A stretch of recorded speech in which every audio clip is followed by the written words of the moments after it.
Jack is incredibly fluid in terms of how he plays over the time. Any suggestions on how to ground yourself in that context so as not to get lost in cross rhythms, etc.? And in general, maybe you had some, I'm sure there's many tales you could tell from these many years with him, but from playing with this incredible musician, any specific incidents that stick out would be lovely. For sure, for sure. It's a great question. Um, it's true, absolutely. Jack, among others, but he has such a strong grasp and sense of time that is so comfortable and so solid that it enables him to do that very thing you're describing in terms of be very fluid and very dynamic and flow with that while maintaining it. So the first thing I would say is the core skill that really underpins that uh, aspect of his playing is having such a degree of being solid and strong with time and pulse itself. That's what enables that kind of breathing quality to it.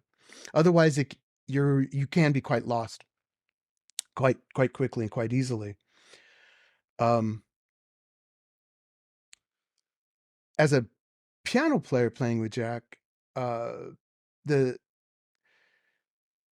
there's a learning curve to your degree of comfort with being able to you know survive or exist and thrive in that space. So one of the first things is kind of trusting, like, oh my gosh, Jack is really not losing the time at all or drifting. He knows exactly where it is, but he wants to be able to shade it and color it and frame it in certain sort of ways.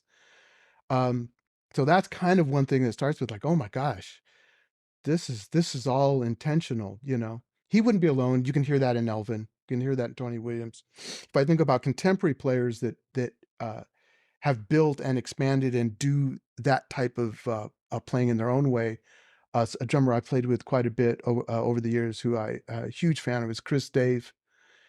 He would be one that does it as well, but just in a very different way. You can hear that with Robert Glasper.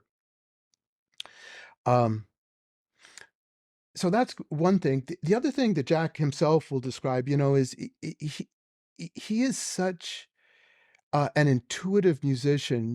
His for him, that's where he anchors his whole approach to playing is coming from uh, the, the most intuitive of approaches. So what so many of the rest of us mortals, mere mortals, do is, we look at systems and we look at particular practices and we go through those things. For a pianist, it might be scales, and I still do scales and technique work every day. Um, Jack's practice, you might call it, is playing. He plays almost every day. And when you're in his band, there was years where we would get together once a week, even between tours or recordings. Um, and we would literally play all day long. And when I say all day, I mean that could go from 8 to 15 hours. And the rest of us would need to take a break, not Jack. He would go. There'd be times where I'd kind of point upstairs, like, I got to go to the bathroom. I need to go eat. And he would kind of smile and say, go on. And, I might go upstairs and talk with his wife and get some food. He'd keep playing, you go downstairs and he's still at it. So he's really tapping into something quite special.